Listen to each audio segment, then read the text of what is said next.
Hi, Pooter. My name is Al Guerrero. Did you know that you have rights? I'm Johnny, and I'm here to say that's false. We're in school. We have to leave those by the door. If only there was someone we could call. Hey, I think I know a guy. How about you go call him while I tell them more about some upcoming events? You got it.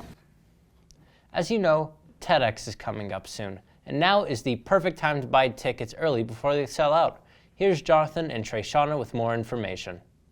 Hi everyone, it's Shoshana again to talk to you about TEDx, which is a really cool event we have here at Pooter. We bring speakers from all over the world to talk to you about big ideas. This year we're talking about unity. TEDx Mountain Avenue will be on Thursday, March 30th here at Pooter in the auditorium. Doors open at 4:30 and talks will begin at 5:15. It's free for all PSD students, but you need to get your tickets since PSD Catering will be showing off their amazing skills with some lit food afterwards. You can see our list of speakers and their talks on the posters around the school. Get your tickets from this QR code today. 1 hour, our very own Pooter family will be taking stage, Melanie Zapata. So you should come and support her. Still not sure why you should come yet? Well, we're one of the only schools in the nation where young adults are actually given the chance to shine as leaders in the TEDx event. We are all about empowering ourselves to be leaders to change the future for the better. If you want to become a speaker or join the leadership team, like me, next year, you should come to the event to see what it's all about. We promise it will be the night you remember to change the world for the better.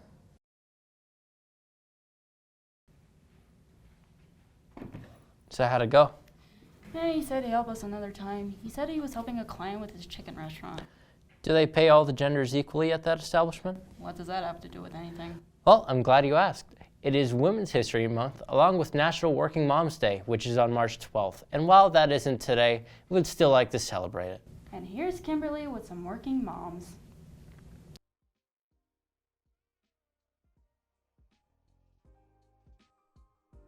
Women in the past have always been in the workforce, and within the workplace came its challenges, working at home or in paid workplaces.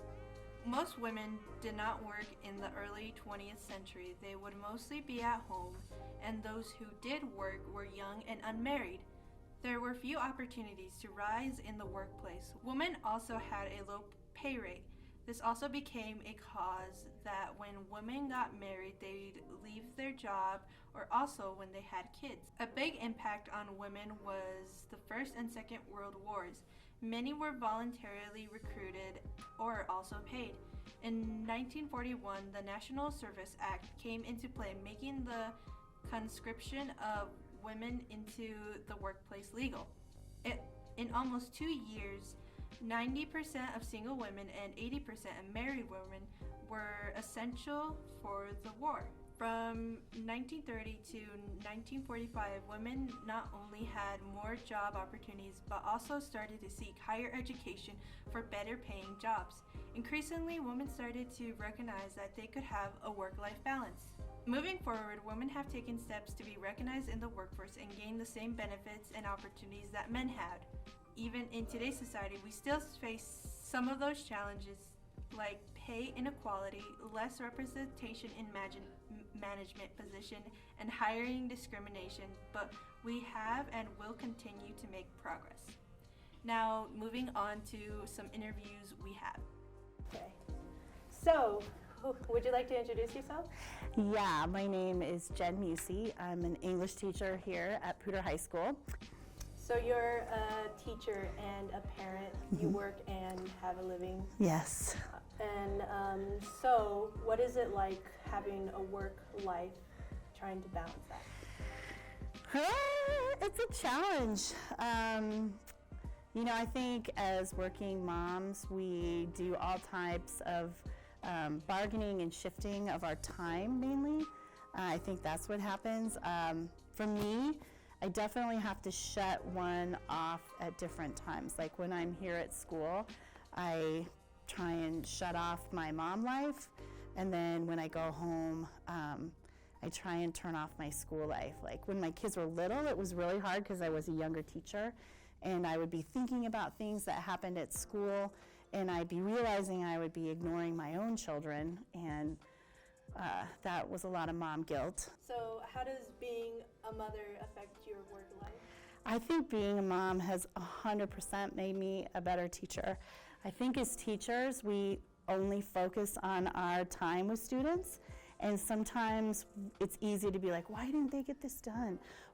How is it so hard to be here in class, and we have all these kind of frustrations that we have with students. And now that I'm a mom and I've raised 2 teenagers, I get it. I get it. I almost say like every teacher should have to live with a student for 2 weeks, and then it makes you a better teacher. It makes you more understanding. It makes you see the bigger picture. For me too, my eyes have been open that you guys have lives after high school, after English, and I think as teachers sometimes we fixate on our own little piece of the pie that we forget that these are big humans, and we need to be helping them be the best they can after they leave. Hello, I'm Miss Mosnick, and this is my mom, Louise Mosnick. Hi. So we're going to be talking about some questions about being a working mom. So the first thing I wanted to ask is, so what do you do for a living? Currently, I'm working at the Poudre Library District in the collections department, processing all the new materials we get in. And what did you do before you worked at the library? I had many different jobs as a mental health therapist for the county, and I worked in a craft store, and I bought the craft store, and I also worked at public health department. Being a mom has been one of the best things I've ever had happen to me, and I love my kids a lot, and I've had 20 some years at different jobs, so I like working too because I find it keeps life interesting, so you're not just always focused on family, that you have other things going on outside in the world that can influence you or guide you or create some interesting aspects of family life. You learn about all sorts of things, and talking to somebody who's like might be a brand new mom, just to say like, you know, you give your kids all the love you can and all the things you can, and talk to them and communicate as best you can. Give them responsibility because you just want happy and healthy and productive members of society. I tell the kids that all the time. And I felt as that I was working was also giving guidance that the girls could see that a woman could be a working mom. That's great to know, Kim. Thanks for the info. Next up, we actually had an actual author visit Poudre High School on Tuesday. Oh, who is the author and what's their book?